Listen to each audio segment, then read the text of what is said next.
Salut Sarah, aujourd'hui on va réaliser une vidéo FX, comment faire un impact de balle. Alors la première étape c'est tout simple, on va prendre de la plastonate, Plastowox. Moi c'est celle de chez Stazaru qui est plutôt pas mal. Ensuite on va prendre de la vaseline pour pouvoir bien manipuler notre wax.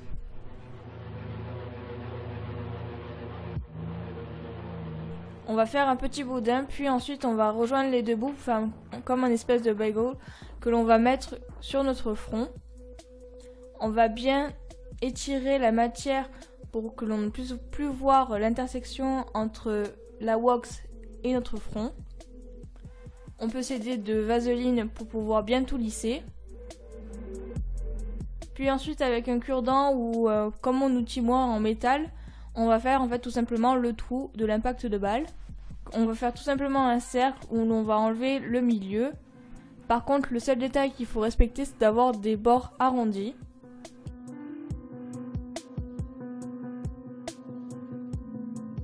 Ensuite on va faire des petits traits dans la wax comme si la balle avait craquelé notre peau. Après on va bien sûr tapoter pour pas qu'il y ait non plus une grosse fissure. Il faut vraiment qu'il y ait juste une toute petite fissure, voilà, comme ça, c'est pas plus ni moins. Enfin vous pouvez en faire plus si vous voulez, mais que ça soit pas non plus trop gros. Et après avec un pinceau éventail on va recréer en fait les plis de notre peau naturelle. Avec un rouge à lèvres noir et un petit pinceau fin, on va mettre du noir à l'intérieur de notre plaie. Avec un correcteur ou un fond de teint et une éponge, on va colorer la wax. Encore une fois, avec notre pinceau éventail, on va créer des plis dans notre wax. Puis après, avec notre éponge, on va venir retapoter dessus.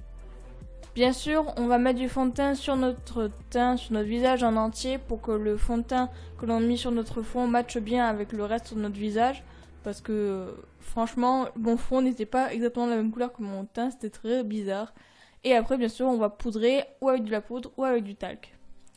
Après, on va prendre du rouge et du noir que l'on va mettre sur une éponge. On va tapoter autour de notre plaie pour qu'il y ait un peu plus de couleur. Voilà, comme si c'était vraiment qu'on avait reçu un impact de balle. Et vraiment, il y a comme une espèce de bleu, on va dire, autour. Après, on va mélanger du faux sang avec de la peinture noire. C'est de la peinture à l'eau, voilà pourquoi elle est compacte, je ne la mouille pas, elle va se dissoudre en fait dans le faux sang. Et après on va tout simplement en mettre dans notre plaie. On va pas en mettre énormément non plus, on met en fait des grosses gouttes dedans et après on va laisser couler. Vraiment qu'il y ait une petite goutte comme ça fait plutôt sympa, moi je trouve, ça fait vraiment plus réaliste. Et après avec notre éponge on va tapoter tout simplement autour. Faut pas non plus qu'il y ait énormément de sang, faut qu'il y en ait vraiment, mais pas non plus des masses quoi, faut que ça soit assez réaliste on va dire. C'est vraiment plus joli quand il y a pas trop de sang et qu'il y a vraiment un beau travail de couleurs, etc. Moi je trouve que c'est plutôt sympa.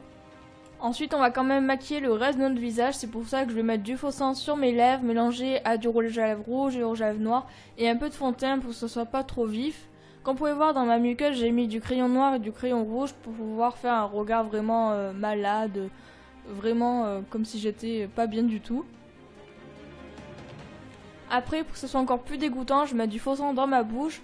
Vraiment, faut mettre du faux sang alimentaire. J'ai fait un tutoriel sur ça, je vous mets le lien sur mon visage, il y aura un petit i qui va s'afficher en haut à droite de votre écran. En général, le faux sang que l'on achète n'est pas alimentaire, du coup pensez vraiment à le faire vous-même avec le tutoriel que je vous propose. Ensuite, on va mettre un petit peu de rouge et de noir sur nos cernes et sur nos yeux pour faire un regard encore plus fatigué, comme si on avait reçu un coup.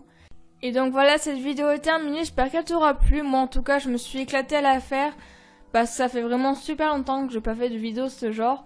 Si c'est le cas, n'hésite pas à mettre un petit like ou laisser un commentaire agréable, à t'abonner en cliquant sur le bouton subscribe en bas à droite de ton écran. Et moi je te dis à mardi prochain pour un nouveau tuto. Ciao.